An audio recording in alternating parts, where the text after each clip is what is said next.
Hello students, आज की इस वीडियो में हम लोग पढ़ने वाले हैं लॉ ऑफ कंजर्वेशन ऑफ मास। क्या होता है, कैसे हम लोग करते हैं, उसका एग्जांपल्स क्या क्या होता है, ये हम लोग इस वीडियो में देखते हैं। सबसे पहले देखते हैं लॉ ऑफ कंजर्वेशन ऑफ मास का डेफिनेशन क्या होता है। इसका डेफिनेशन क्या होता है, the law of conservation of mass states that, ये डेफिनेशन कहता है कि mass can not be created और destroy in a chemical reaction. मतलब आप मास को नहीं बना सकते हो और नहीं उसको नष्ट कर सकते हो, उसको नहीं आप क्रिएट कर सकते हो, नहीं डिस्ट्रॉय कर सकते हो किसी भी केमिकल रिएक्शन के अंदर।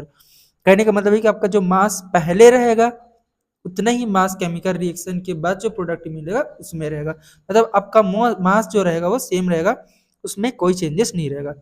दैट मीन्स दैट, ये क्या कहना चाह रहा है कि the total mass of reactants equal to the total mass of product. Generally हम लोग केमिकल रिएक्शन देखते हैं, उसमें दो पार्ट होता है, एक होता है रिएक्टेंट्स, दूसरा होता है आपका प्रोडक्ट। तो जो रिएक्टेंट का मास रहेगा केमिकल रिएक्शन के पहले, केमिकल रिएक्शन के बाद जो आपका प्रोडक्ट मिलेगा उसका मास भी उसी रिएक्टेंट के मास के बराबर ही होगा, उसके मास में कोई चेंजेस नहीं होगा।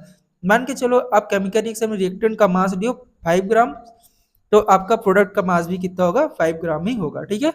सेकंड पॉइंट बोला कि mass is conserve in all chemical reaction. आपका जो मास रहता है वो कंजर्व रहता है, मतलब कांस्टेंट रहता है, उसमें कोई चेंजेस नहीं होता। केमिकल रिएक्शन में पहले और बाद में जो आपका मास है वो इक्वल रहता है, सेम रहता है, कोई चेंजेस नहीं होता। Matter can change from form but its mass remains constant. आपके मैटर का जो फॉर्म है वो चेंज हो सकता है, मैटर लिक्विड में है, गैस में चेंज हो सकता है, गैस है लिक्विड में चेंज हो सकता है, बट उसका मास जो रहता है वो कांस्टेंट ही रहता है। ठीक है।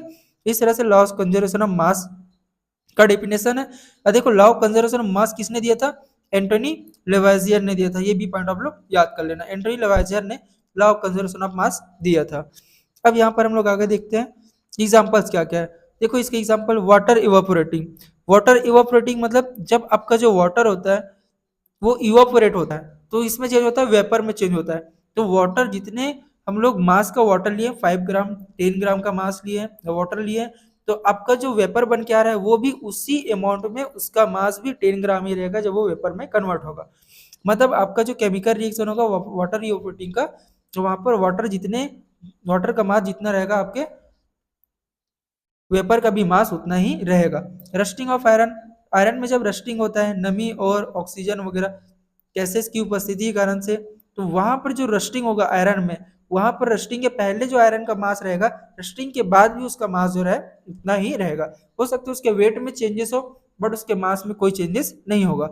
केमिकल रिएक्शन में देखते हैं total mass of reactants is equal to total mass of product. The chemical reaction में आपका जो रिएक्टेंट का जितना मास रहेगा आपके प्रोडक्ट के मास के बराबर ही रहेगा। देखते हैं एग्जांपल्स में, जिसकी मेरे पास यहाँ पर है 4 पार्ट ऑफ हाइड्रोजन है। ठीक है। ये आपस में केमिकल रिएक्शन कर रहे हैं, किसके साथ से, हाइड्रोजन ऑक्सीजन के साथ केमिकल रिएक्शन कर रहे हैं।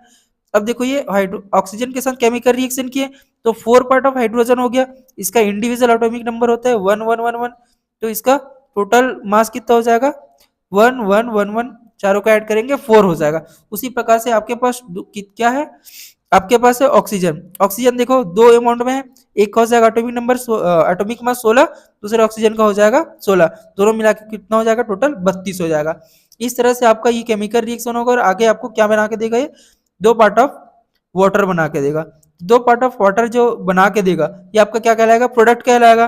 तो आपके जो रिएक्टेंट्स है 2H2 प्लस आपका जो O2 था वो केमिकल रिएक्शन हुआ, फिर आपका वाटर बना 2H2O, तो वाटर का जो मास है वो आपका कितना हो जाएगा 36, और इधर रिएक्टेंट का जो मास है 32 प्लस 4 30।